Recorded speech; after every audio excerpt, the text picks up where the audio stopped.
Oh my God, where does that go? Oh my God, get me out of here! They're side by side going down the main straight. He's gone off at the final corner. In all my years of watching Formula One, I've never seen anything like it. Welcome to France, where we continue our Forgotten Track series, but we're on foot. I think we need something a bit faster.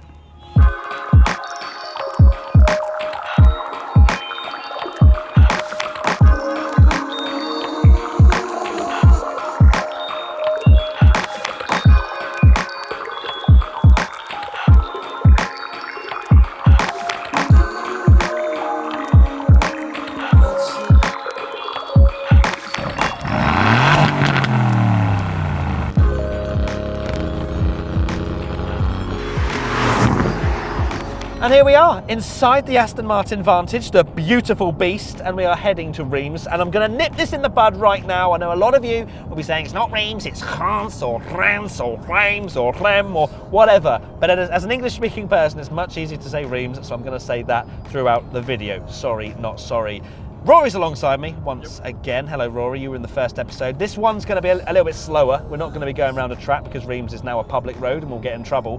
But this was the number one. This was the holy grail. This was the one when we were thinking of the Forgotten Track series that was kind of like, that's the goal. And we're doing it in the second episode thanks to Aston Martin. I cannot wait to arrive. There's grandstands still there. So much history. But first, we have to go to our hotel, which is F1 themed. And I booked it because it was F1 themed. There's literally an F1 car in the breakfast lobby.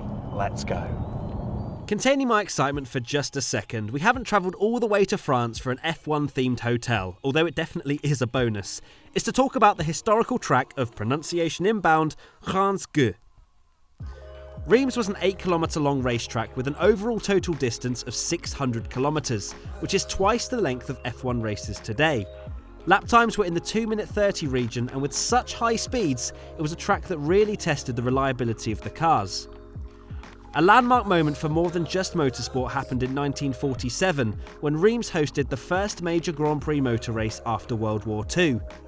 It was seen as a way to group 7 nations: Britain, France, Italy, Switzerland, the US, Belgium, and Monaco.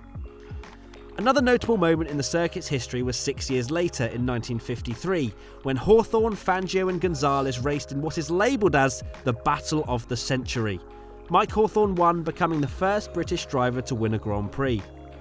The final year of Formula One at Reims was in 1966, with the last sports car race coming in 1969. The dangerousness of the track meant that it started to lose major fixtures, such as the 12 Hours of Reims, which meant that debts started to rack up.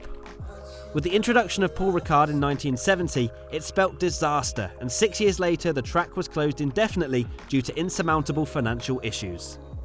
Right, that's enough seriousness for one segment. We're arriving at an F1 themed hotel! Excitement intensifies.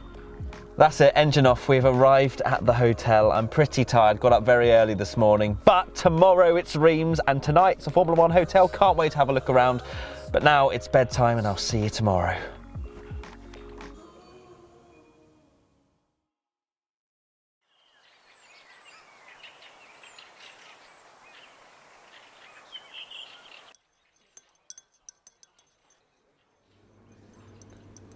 Not a bad start to the morning, having a breakfast of champions and sat next to this absolute beauty, having some pain au chocolats, croissants and the like, and I think I'm now ready to go and see what Reims really has to offer.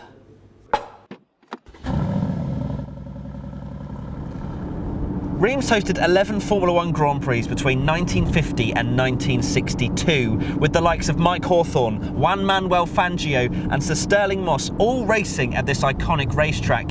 It was just like a triangle. It was 3 massively long straights, and it was such high speeds for this era of Formula One. It was quite dangerous, a few drivers died, and we're going to explore that when we arrive in 3 minutes' time. We've arrived. Look, the grandstand on the left, the pits on the right. We're going to pull in now. Oh my goodness me, our road trip has come to an end. And now we can have a look around.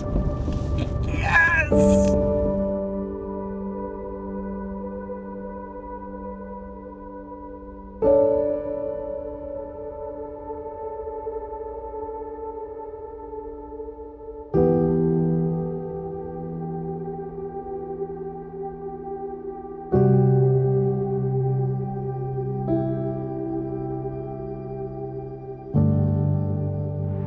Here we are at Reims. It is quite special to be here, as right there is the pit wall that goes all the way along. Not really pit garages so much back then, but this is where the cars would have stopped, perhaps if they retired or before the race.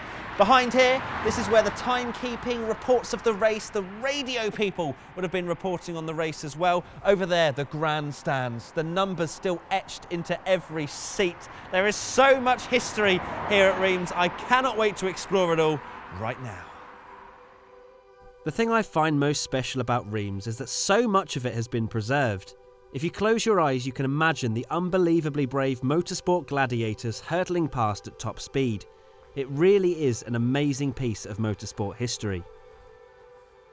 Now, this would have been the underpass where the spectators would have walked under to get to their grandstand seats, which are just over there. And it must have been quite the experience, especially in the 60s, to hear cars directly above you going about 160 miles an hour potentially. I can imagine a lot of people would have been running through, hearing them, wanting to go see them in the grandstands. I'm also going to continue walking, maybe a slight jog, because there's a lot of holes with a lot of missing beams, I think. So not the safest place. Going to continue walking.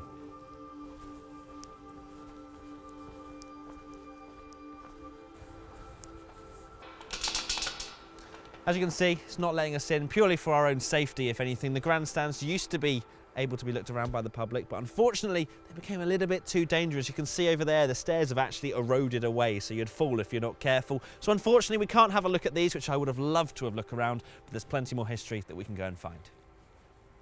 There's a hole in the wall there. What is going on here? Okay, so I just spotted this broken wall, thought, oh, maybe it's a secret little dungeon. It actually is. There's stairs and everything, but there's like lots of weird stuff down there as well. Bit freaked out. Rory, do you want to go down there? No, you're meant to be exploring, man. Come on. Come on, go down. Just hop over that wall. I'm not paid enough for this. Okay, you go first. No, no. Okay, all right. Oh my God, it's like an actual flipping oh my God, where does that go? I feel like I'm on Most Haunted. Oh my torch doesn't go far enough. I'm actually scared. Oh my God.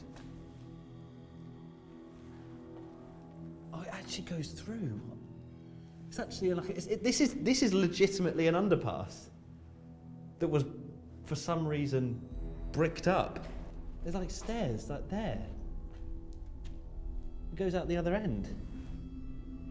There's a room in here with lights and stuff, and I don't know what this room would have been. I'm slightly freaked out, if I'm honest. There's a moth coming towards me. It might be a ghost. Goodness me, I don't know.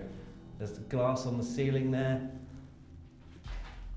And behind you, Rory, there's the underpass. Like, this is legitimately where probably thousands of people walked through. And it's eerily quiet, like really kind of scary. I know a lot of you would be saying, go down there. Would love to, but clearly this place was bricked up for a reason. So I'm gonna go. See you later, Rory. Bye. Bye. Bye, bye, bye, bye. Oh my God, get me out of here! Dun, dun, dun, dun. Just pausing for a second. After my near-death experience, which I would not recommend doing if you ever visit the track, I started to just ever so slightly lose my mind. Dun, dun, dun, dun, dun, dun, dun, dun, dun, dun, dun, dun, dun. Oh no, oh no, oh no, please don't shoot me. Is this private property? Are we gonna get shot?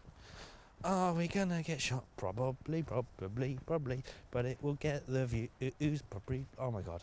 Here we have the Pavilion Andre Lambert, the official timing tower of the Reims Grand Prix circuit. Formula One came here 11 times, and you can only imagine how hectic it was up there for every single occasion, because they would have had a lot of people monitoring every single driver for every single lap with merely a stopwatch and a pen and paper.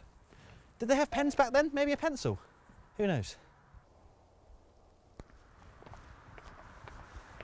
The access you can get here as a member of the general public is second to none. We are up here in the tower where the media would have been, where the radio commentators would have been shouting about what is going on in the race. And Mike Hawthorn takes the lead of the Reims, France, whatever you want to call it, Grand Prix. I am literally hanging out. This is the long straight. I can only imagine how excited people were to watch the race from here.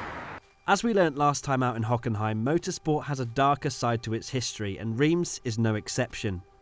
You may not have heard of Herbert Mackay Fraser and Peter Ryan, but they were two Formula 2 drivers that lost their lives around the dangerous Reims Grand Prix circuit, and this is the remains of the cathedral where their last rites took place. There was also another driver, Ferrari's Luigi Musso, who had a few reasons as to why he tragically lost his life on the 6th of July 1958. Many rumours went around that Musso had a severe gambling addiction, losing large sums of money in casinos. This meant that he was always chasing the prize money that came for winning races. In addition to this, there was an animosity between Musso and his Ferrari teammates. Mike Hawthorn and Peter Collins had a deal to pool their prize money and share it, excluding Musso completely. This led to a rivalry which boiled over when Musso was trying to catch Hawthorn and he tragically crashed at 150 miles an hour after trying to take the Musion corner flat out. Getting to explore Reims and its history has been nothing short of incredible. The access for the public cannot be rivalled, and if you're ever in France, I would highly recommend you visit this fantastic piece of history. Oh, and if you do visit, don't go underground like we did. It was rather dangerous.